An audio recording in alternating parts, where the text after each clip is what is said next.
Okay, so we're gonna talk about kind of Party Next Door or PND, which he released a song. What is it? He's still on OVO. I think he's on OVO in 2013 with a deal to Warner Brothers to release the first Party Next Door. It's rumored that he's going to make a part four, which that if he makes a part four, that'll be great to hear because I've been a fan of Party Next Door one, Party Next Door two, Party Next Door three was great, but if he does four, I understand. He's on OVO, so that's great.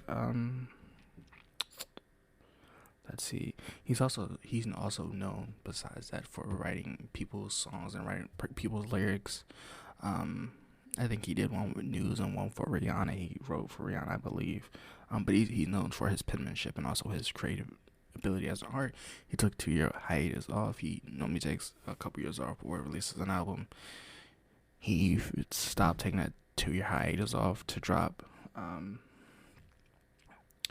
single called Her Old Friends, which Her Old Friends could reference a lot of different things with Party Next Door, and so we're gonna talk. But I thought I was gonna switch up this episode a little bit and show you and let you listen. Actually, let you listen to my first take my first minutes on take, my unedited cut, my unedited cut um of me just talking about this album after like the moment of hearing it like at 12 o'clock in the morning. So give me some time. It does not sound the best, but I am on a run during this time, so it doesn't sound polished. It sounds like it has a bunch of noise in the background, but this is my process and how I analyze a song. So on the first take, I record myself, listen to it, and then decide if that sounds like a solid take that I want, and then kind of refer back to these benefits. That's why you see these episodes. You know, like these episodes do seem like they seem like they're short episodes of you talking about music, and they're sometimes they're longer than the music, but they give so much context to it, and so I am kind of happy that I'm able to do that. And so you're gonna probably hear wind in this context because the wind is a big factor when you hear me talk about this podcast. It's because most of my when I listen to music, mostly I'm outside trying to get two different pictures, to see if you can run to it and to see if it stands the worth of time, if it's a jogging song or if it's a normal song. So with that being said, I'm gonna replace my 1 minute and I think it's 23 seconds. It did cut out at the 24th second, but we're gonna look at that and you're gonna hear me talk about it from the previous cut. And after you hear me speak about it, after a minute after me listening to it, we're gonna see if we have any sponsors and we'll get right into this. So with that being said, let's roll the credit of me just my minute of first analyzing the song when I first heard it. I thought it was kind of out of give my first opinion while listening to it because I was on a jog. I'm on a jog, kind of listening to this party's album beforehand, right? And so, it's do I hate it? No. Is there things that I think this song could have done better? Because it's Her Old Friends, which I get why Party Next Door feels that way, but I do wonder. It's weird. Like this is my first listening to it, and I think I get it because I've been in that situation with a girl, right, where her friends would let her do whatever, but I technically couldn't. It sounds weird, and I'll probably explain it deeper into this episode. But that is truly that's my off the cuff reaction to it. But we'll get right into it because I think I know who Party's talking about. Um, as it relates to one of his girlfriends he had at one time, or his roommate girlfriend at the time. So I think I know who he's talking about, but I'm not entirely sure, and I don't want to say anything that's not based off of fact or based off of common knowledge. So we will see, right? We will never really see what I think, but so far, listening to it uncuffed, off the cuff, and I think it's not really a bad song, but it is.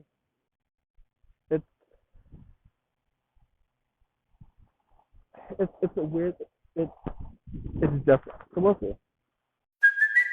it's Kaylee Cuoco for Priceline. Ready to go to your happy place for a happy price? Well, why didn't you say so? Just download the Priceline app right now and save up to 60% on hotels. So whether it's Cousin Kevin's Kazoo Concert in Kansas City, go Kevin, or Becky's Bachelorette Bash in Bermuda, you never have to miss a trip ever again. So download the Priceline app today. Your savings are waiting.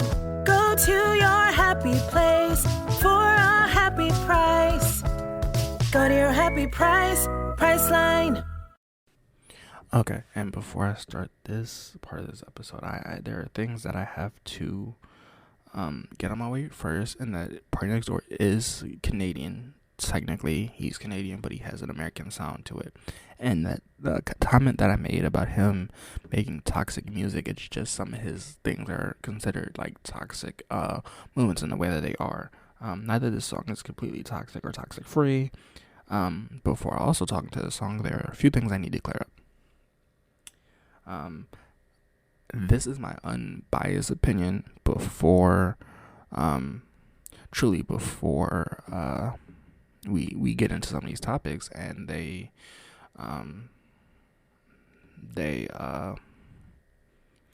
hold a different kind of value, right? Like, or a different kind of substance to it.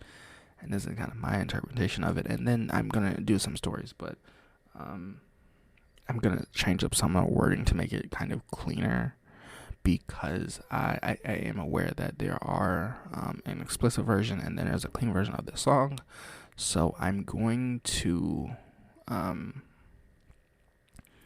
of tweak my language a little bit so that it's not offensive to anyone, and that it's not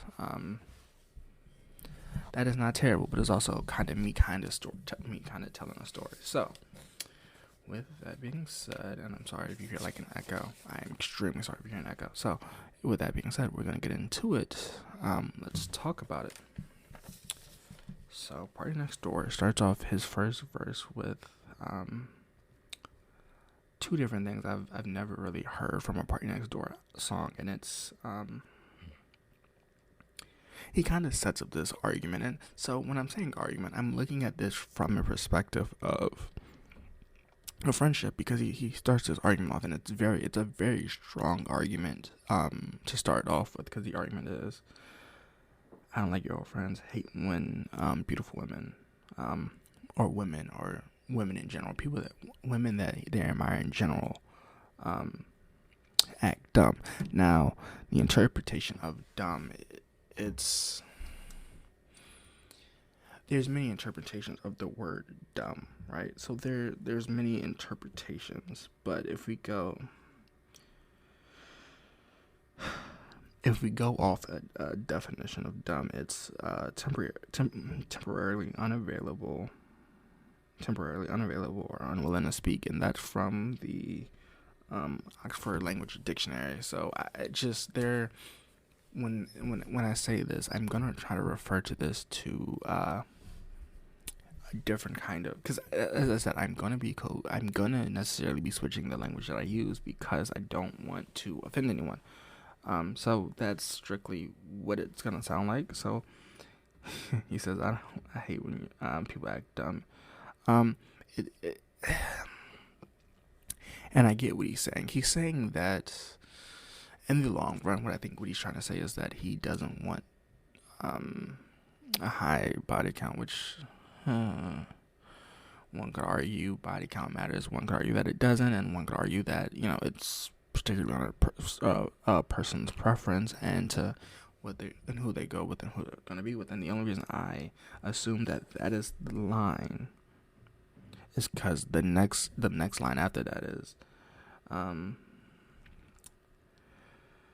trying to sleep with everybody, with another man in vain, which that's disrespectful. That's disrespectful to a few people, that you are seeking out other people. And in the song, they seem like they're like on a break.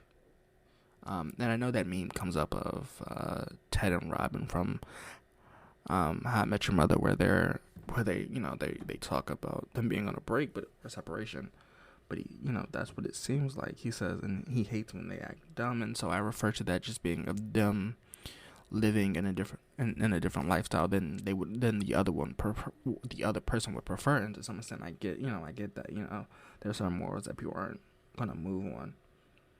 And he says in this next line, he says, "Don't be seen with everybody," which, so I see this two different ways. I see this as in, don't just go and be with anyone because we're broken up or whatever the situation is. But also, he's like, don't let everyone have access to you. So if you're like, hey, I want this one on entrepreneurs per side, yeah, then don't let people have access to you if they're not willing to have a two-sided beneficial relationship or mutual relationship. Then there's no point in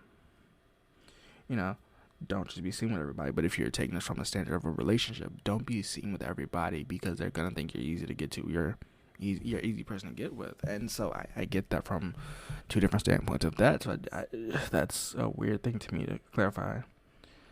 And they say she's with everybody, which is just saying that she's easy to get with, and that preference, or he or she is easy to get with, or non-binary people, they're easy to get with because they don't take much effort to get with somebody, which I get that understanding too, but we could argue that doesn't make them, that makes them more extroverted. But we could argue this for days. I'm not here to argue these claims at all, but I'm just here to talk about this music. He says, "I wanted to take out the game. Who's gonna blame me?"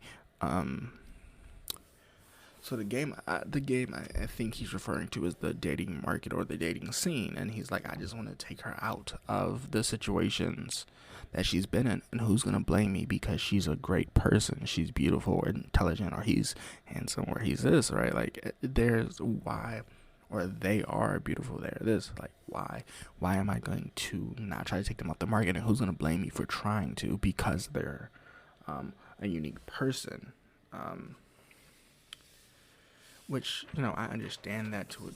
I understand that because that happens to a lot of people. You meet a lot of good people in the market, and you're like, and he says, I can talk about it because I've done it. Which to some extent we can assume Party has been with, he's been in relations, but he also has been messing with, multiple different women, probably one night stands. This is assumption. I'm not trying to defraud character, but when you have a certain level of stardom, you're able to do what you want to do without like a lot of control or overwatch. So we can assume that that's what he means when he says it. I've done it. I can talk about it.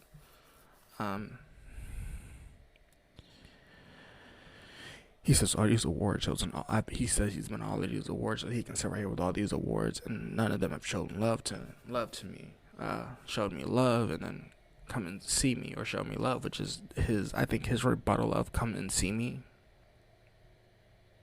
come here and see me, or something like that. It's something that a song he did with Drake, but I can't remember what the title is. It's off of Partnextdoor 2. He says they don't mess with scrubs, which, me, when I first heard it, it was more of the medical term of like they don't want to wear scrubs like a uniform, and I get that to some extent too. Some jobs require uniforms, so we get that. But he also, when he said scrubs, I was thinking of the song by TLC, "No Scrubs," and their original verse was on your passenger side, on your friend's passenger side, the scrub line. So there's, as I said, there's much to unpack here, and then his chorus is.